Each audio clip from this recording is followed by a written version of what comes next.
Chapeau de battleur sur la tête, pied droit nu, posé directement sur le sol. L'arcane 11, c'est la force. Est-ce toujours une force si tranquille? On en parle. C'est parti.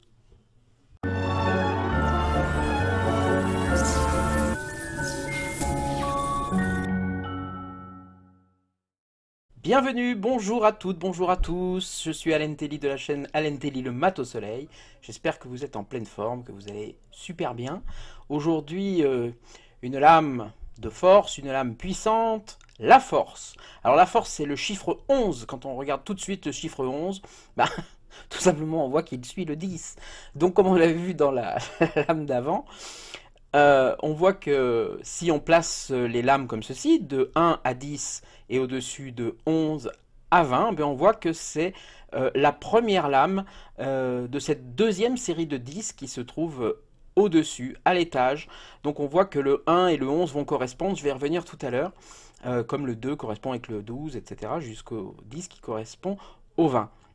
Mais ça, on en reparlera. Mais on voit que c'est la première lame de cette série-là, qui est une série plus dans l'inconscient, une série qui va toucher à des forces plus lointaines, plus profondes en nous, ou plus hautes hors de nous. Mais c'est une lame qui va être moins dans la vie humaine, et plus dans la philosophie, l'inconscient plus que le mental, mais l'esprit, les choses qui nous relient aux forces magiques, un peu hermétiques du monde qui nous entoure, et auxquelles vous devez être sensible si vous regardez cette chaîne. Donc la force, ça parle en soi, hein, on peut tout à fait voir ce qu'est une force. On peut remarquer qu'une force, eh bien, on ne la voit pas, on en voit toujours ses conséquences. Si une force va s'exercer sur un objet qui va bouger, par exemple, et on voit bien la conséquence de la force qui s'est exercée. Mais la force elle-même, elle est indicible, on peut la mesurer, mais à l'œil nu comme ça, la force, c'est quelque chose qui est un peu mystérieux. Et cette force-là, alors, évidemment, ce n'est pas la force brute dont on parle ici, hein, mais je pense que vous l'aviez compris, on ne parle pas simplement de montrer les muscles, quoi, il est fort. Non, non, on va vous parler vraiment dans cette lame de la force qu'il faut pour contenir, pour passer à l'action, mais ça ne veut pas dire qu'il faut une force démesurée, ça veut dire qu'il faut une grande force intérieure, évidemment. Il faut alors, dit comme ça peut paraître un peu bateau, voilà, oui, la force intérieure, on connaît, bon, bah voilà, si cette lame, elle veut juste dire, il y a de la force intérieure, prenez sur vous.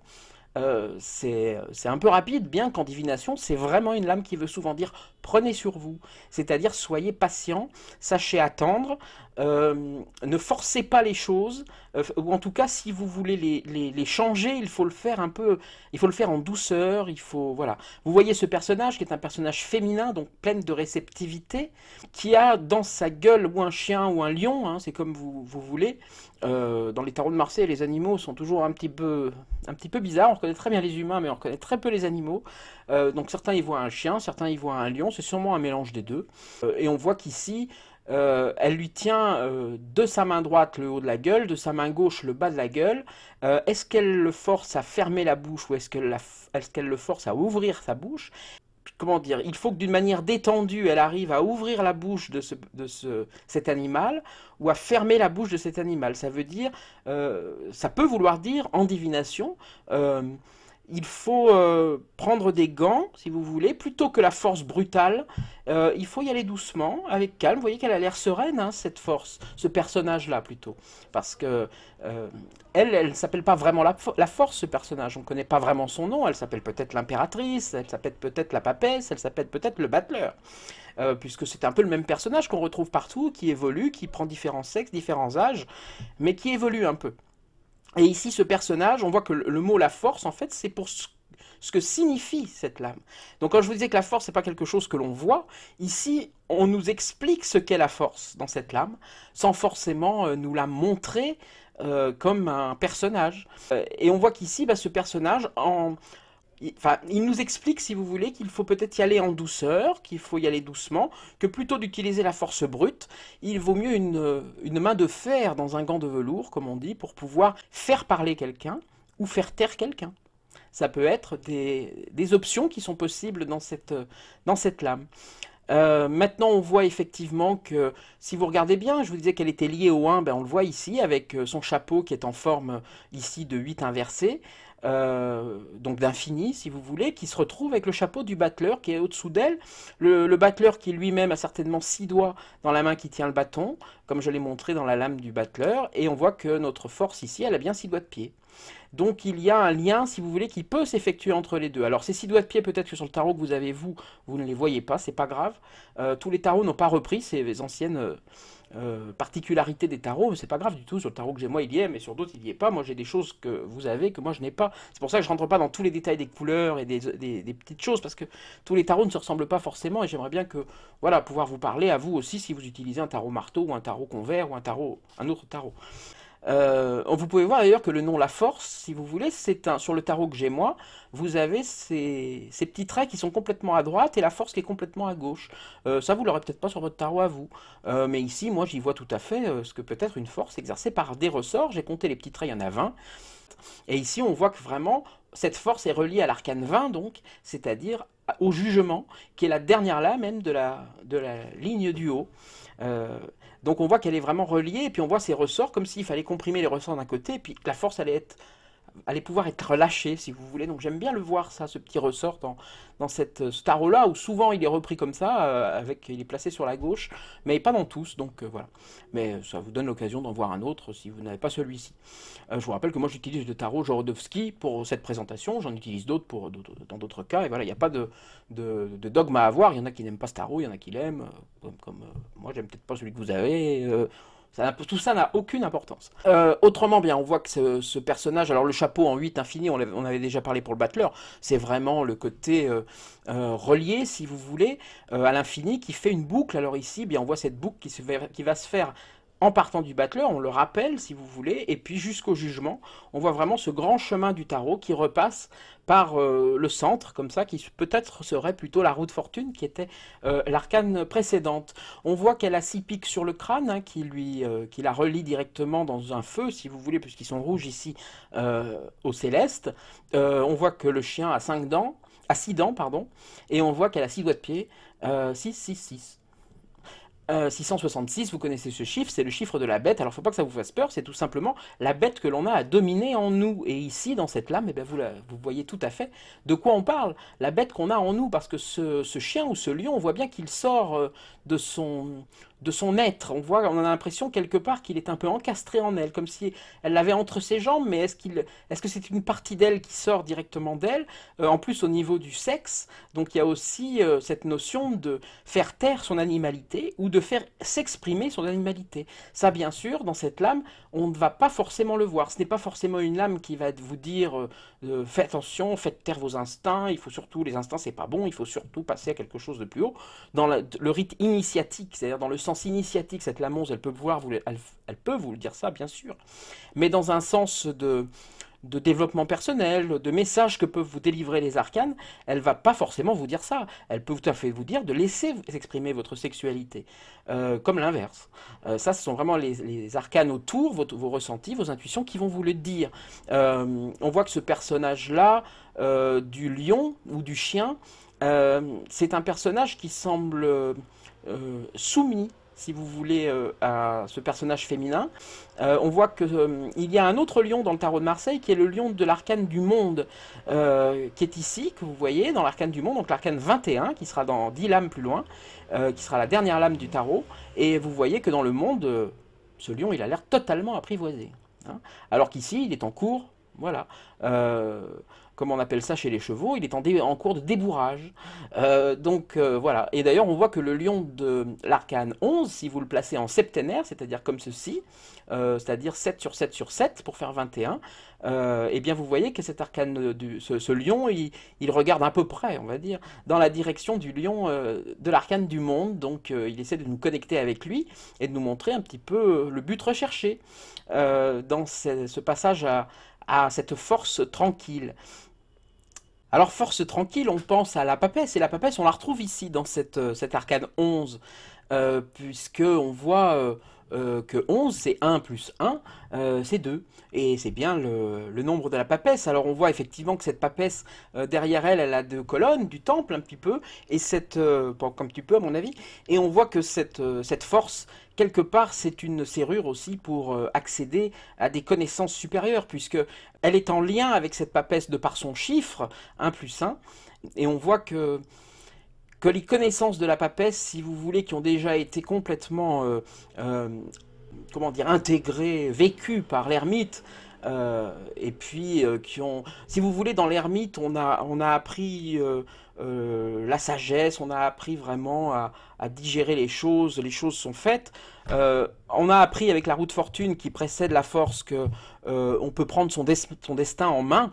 Et ici, la force, eh bien, elle nous montre que maintenant qu'on a compris qu'on pouvait prendre son destin en main, mais il faut s'en donner les moyens. C'est-à-dire qu'il faut faire preuve de détermination pour pouvoir aller chercher les ressources en nous qui vont au-delà simplement de la connaissance, c'est-à-dire les ressources d'action, les ressources, qu'est-ce que je peux faire dans ma vie pour pouvoir comment dire, réaliser ce grand rêve dont nous parle le tarot, qui est l'accomplissement, et ça passe par cette force qui va nous dire que c'est pas ni dans la brutalité, ni dans l'immobilisme qu'on va y arriver. C'est toujours ce message du tarot qui vous explique que chaque marche est à monter, mais elles vous le disent à chaque fois que vous voyez, vous avez compris avec l'ermite que vos connaissances étaient acquises, que vous pouvez vous mettre les dernières choses au point sur des détails avec sa petite lanterne, comme ça, dans son passé, d'essayer de comprendre, de faire une introspection profonde, dans la circonspection, si vous voulez, c'est-à-dire une retenue patiente, aller chercher les choses. La roue de fortune qui vous explique vraiment que vous avez votre destin entre les mains, que la providence, ça ne veut pas dire la destinée, je laisse faire. La providence, au contraire, il faut de la volonté pour s'en remettre à la providence. Se remettre à la providence, c'est pas je ne fais plus rien et mon destin est écrit et je laisse filer les choses. Non, c'est vraiment de vous laisser... c'est une action de se laisser porter par le destin. C'est-à-dire d'entendre que c'est par là qu'il faut aller et il faut y aller. C'est ça, suivre la providence, faire confiance à la providence. Si on vous montre la porte, il faut la franchir.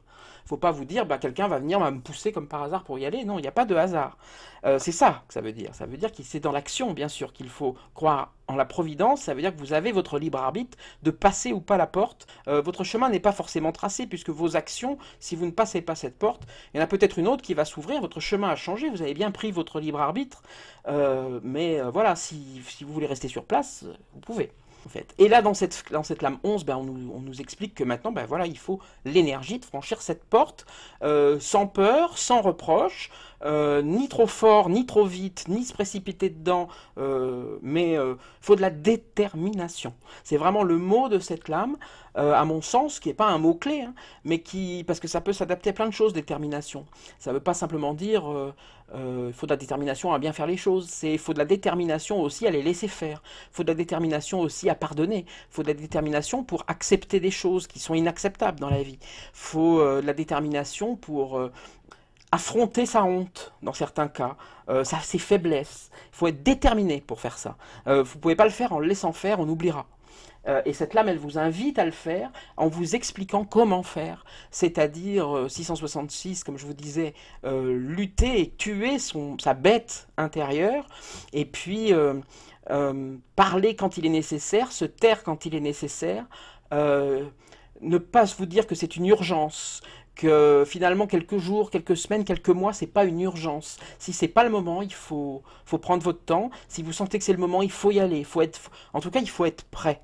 C'est ça qu'elle vous dit, cette lame, surtout. C'est qu'il faut être prêt à faire les choses comme elles doivent être faites, c'est-à-dire à bon escient et pas avec précipitation ou lenteur.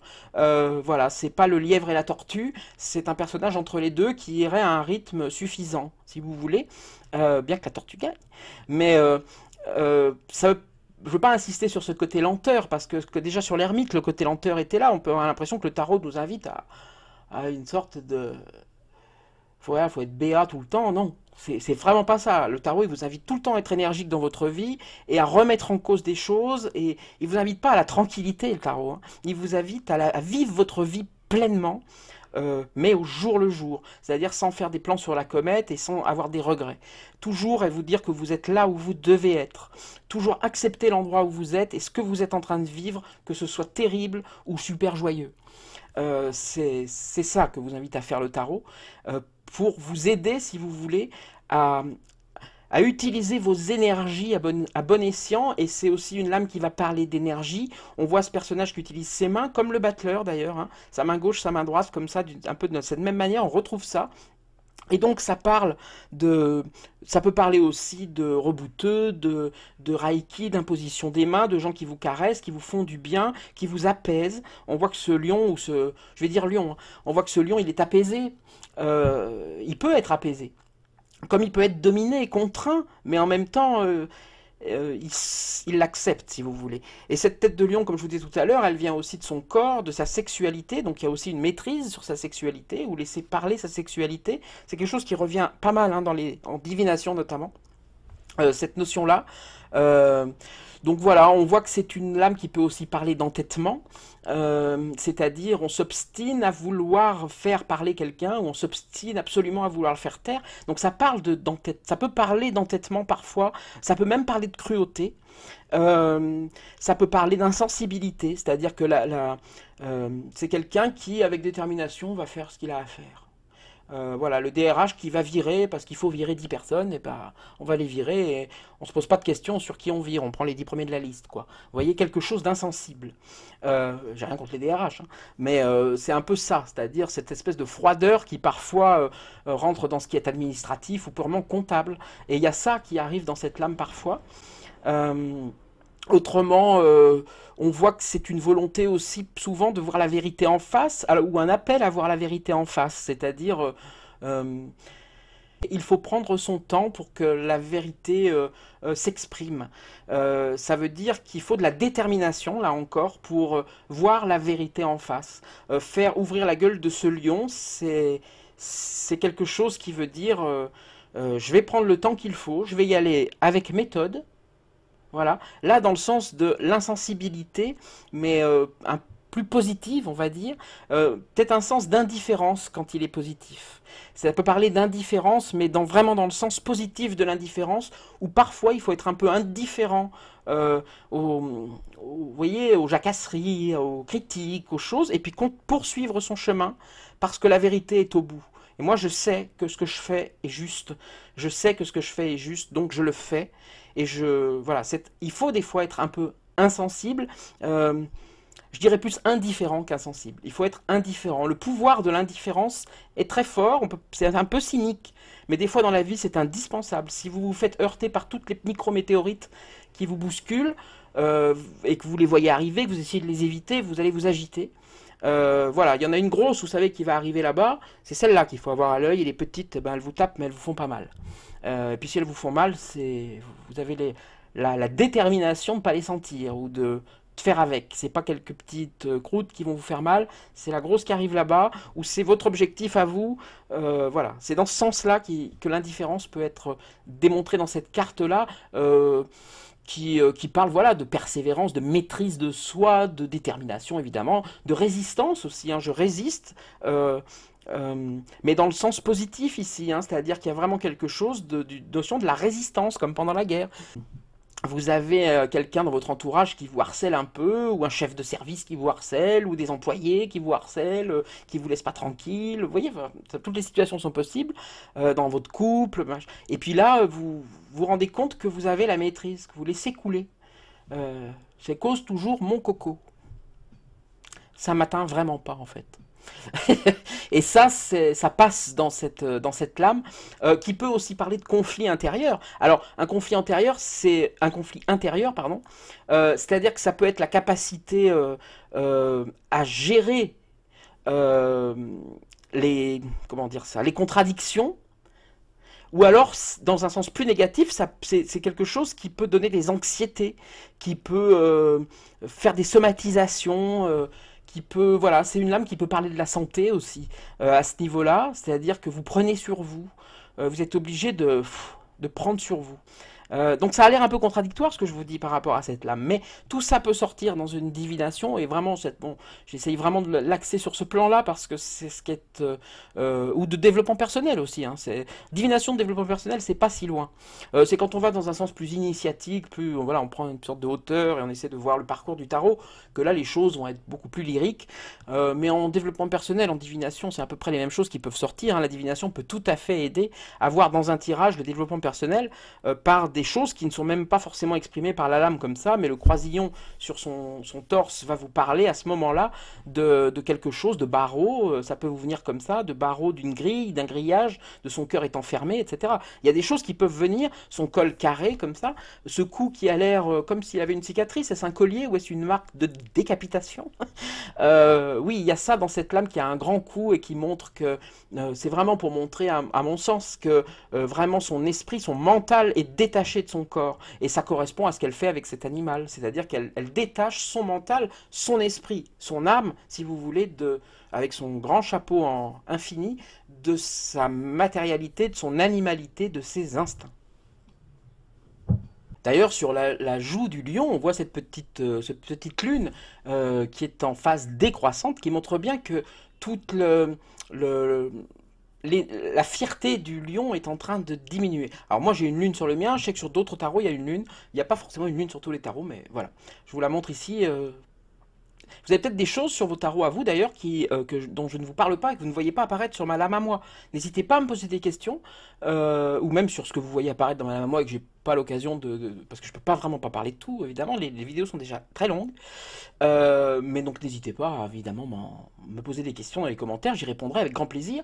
On voit que c'est une lame qui peut aussi parler d'être esclave de ses passions, dans le sens où voilà, elle domine son animalité, donc évidemment cette lame peut parler de ne pas les dominer, donc être esclave de ses désirs, de ses passions, ça va dépendre évidemment des lames qui sont autour. On voit que c'est une lame qui parle de prendre ses responsabilités, c'est-à-dire de maîtriser, d'avoir la maîtrise, si vous voulez, elle vous invite à avoir la maîtrise de vos responsabilités vis-à-vis des gens qui n'ont pas la même force que vous, qui sont plus faibles ou qui sont des subordonnés. Ça vous indique, cette lame, que peut-être que vous passez en force, et que c'est pour ça, par exemple, que vos employés ne vous comprennent pas. Et en tout cas, n'agissent pas comme vous aimeriez, que vous sentez que les choses vont pas, que vous êtes tout le temps dans le conflit avec vos enfants, par exemple. Ça peut montrer qu'il faut peut-être faire les choses avec plus de modération, dans le sens... comme je vous disais tout à l'heure, main de fer dans grande velours est mieux que coup de poing dans la gueule, quoi. Voilà, en résumé. Mais elle vous parle vraiment de ça. On voit que c'est une lame qui peut parler aussi des pervers narcissiques, c'est-à-dire des gens qui musellent les autres, qui font en sorte, si vous voulez, qui encouragent chez l'autre un état de domination. Ça peut tout à fait en parler, ça m'en a parlé pas mal en divination de ça. Des gens qui vont utiliser les autres à leur fin en les faisant culpabiliser, si vous voulez. C'est-à-dire en les rendant victimes, en fait. Et on sait bien que quand on est victime même de brutalité, de viol, d'agression, il y a quand même une forme de culpabilité, et il y a des gens qui savent très bien faire ressortir, qui savent très bien faire pousser ces orties ou ces chardons de culpabilité qui vont ronger la victime jusqu'à ce qu'elle finisse par se laisser faire, par se sentir presque coupable d'être maltraitée. Et on peut trouver ça dans cette lame-là, évidemment, pas toujours, hein. Il ne faut pas mettre des pervers narcissiques à toutes les sauces. Depuis que ce terme est sorti, dès que quelqu'un est un petit peu autoritaire, il est pervers narcissique. Bon, non, pervers narcissique, c'est quand même une catégorie bien à part, il n'y en a pas tant que ça, heureusement. Autrement, bah voilà, on voit que c'est une lame d'intelligence en tout cas, hein. C'est parce que c'est une lame d'intelligence, mais en action. C'est une lame qui vous parle pas du tout d'immobilisme, mais aussi de lenteur, un petit peu comme l'ermite, où il faut y aller doucement, il faut prendre la maîtrise des choses, voilà, qui vous invite en tout cas à ne pas foncer dans le tas, mais à être déterminé à foncer s'il le faut. Voilà.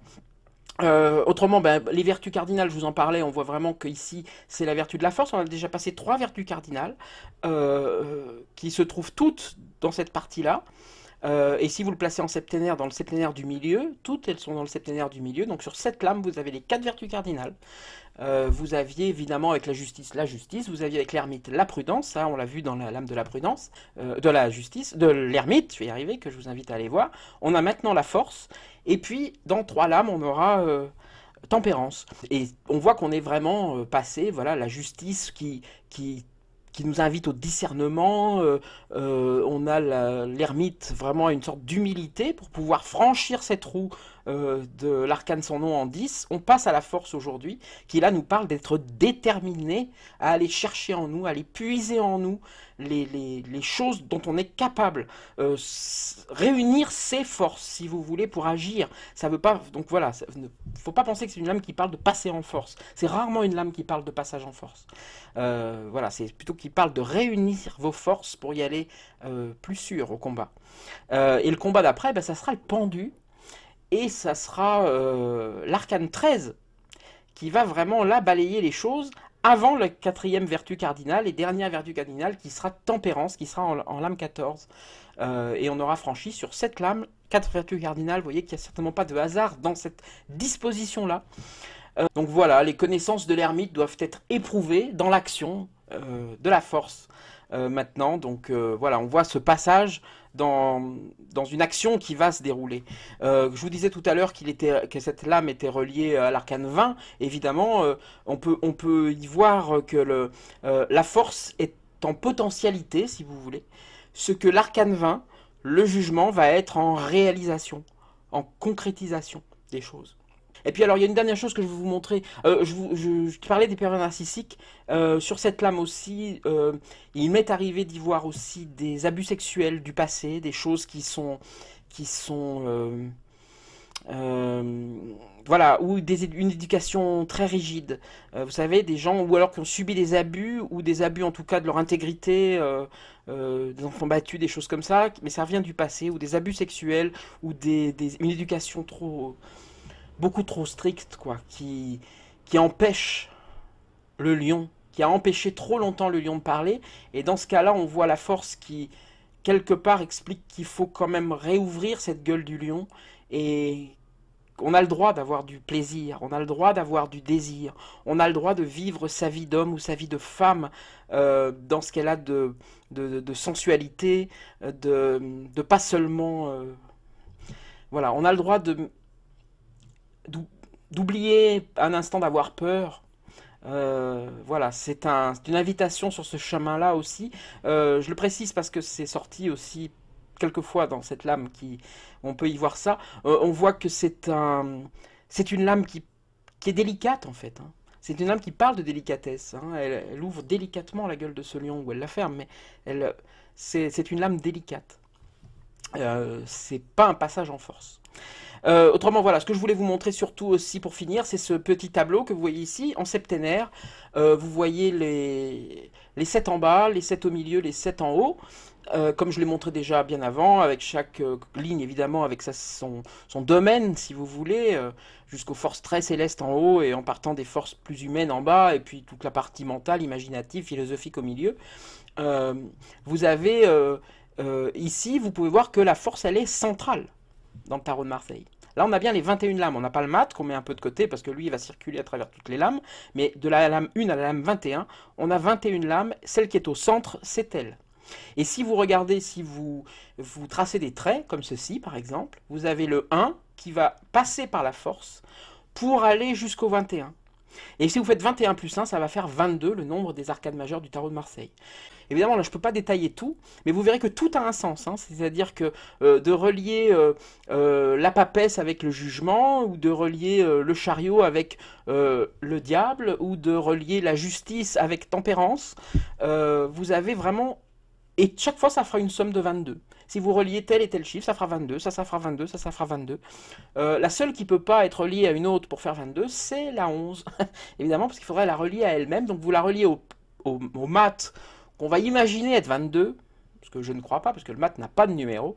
Vous obtenez 33 dans ce cas-là, qui est l'âge qui a été choisi, parce que c'est bien que c'est pas de l'histoire pure, hein, que c'est vraiment des symboles, tout ça. Ces chiffres, qui est 33, qui est l'âge de la mort du Christ. Donc Voilà, on voit que c'est un chiffre important, 33, pour plein de raisons, cabalistiques, etc., que je ne vais pas détailler là, mais il y a tout ça qui se cache aussi dans le tarot de Marseille, et je vous invite à faire les connexions entre, alors je le ferai peut-être dans une vidéo, hein, si vous voulez, entre la 1 et vous voyez, la 1 et la 20, la 21, pardon, la 2 et le jugement, voilà, le 4, vous voyez qu'il est en plein centre, là, le 4, hein, avec son beau carré d'empereur, voilà, donc, et vous obtenez 22 à chaque fois, et vous pouvez faire des liaisons entre toutes ces lames, et vous y trouvez un vrai message, parce que vous voyez en tout cas, par rapport à l'arcane qui nous intéresse aujourd'hui, il faut en passer par la force pour aller de l'un à l'autre, il faut en passer par cette force, cette énergie de la force. Pas passer par la force brute, hein, bien sûr, mais il faut passer par cette énergie de contrôle, de domination des émotions pour pouvoir y accéder. Donc voilà, ça me paraît intéressant de vous le dire. La dernière chose qui m'est venue pendant que je vous parlais, c'était l'ongle peint dans le tarot que j'ai moi. Il n'est pas peint dans tous les tarots. Voilà, elle a l'ongle du pied qui est peint en rouge. Ça parle tout simplement... Alors ça attire déjà l'attention sur le fait qu'elle a 6 doigts de pied, si vous les comptez. Donc montrer que ce pied nu posé au sol veut dire quelque chose, c'est son pied droit, donc il est relié directement dans toute sa partie énergétique active, il va chercher, si vous voulez, ça veut dire que ça monte comme une sève à l'intérieur d'elle, si vous voulez, toute cette énergie du battleur qui vient du bas. Et c'est pour ça qu'il est nu et au sol, vous voyez qu'il n'y a pas de décor, hein, autour. Il y en a beaucoup, il y a du sol, là il y a très peu de sol, il y a un petit peu de jaune, elle est sur un petit sol labouré, vous voyez, jaune, mais comme sur un petit socle. Il y a très peu de décor, donc ça incite vraiment cette lame à ne pas se faire distraire pour pouvoir accéder à ce qu'on veut, à ne pas se laisser distraire. Et son ongle peint, bah, c'est tout simplement pour parler de beauté, d'agilité, de vitalité, plutôt. Voilà, c'est montrer que vous avez l'énergie en vous, vous avez cette beauté intérieure pour pouvoir passer à l'action, agir, croire en vous, etc. Là, c'est vraiment exprimé de cette manière-là. J'ai fait très très long, donc je vous laisse là. Il y aura encore 10 millions de trucs à dire, mais comme à chaque fois. Mais voilà, on y reviendra de toute façon dans les tirages, à chaque fois. On va y revenir plein de fois sur cette force, sur toutes les lames de toute façon. Je vous souhaite le meilleur, je vous dis à très vite pour la lame du pendu. À bientôt, salut, salut!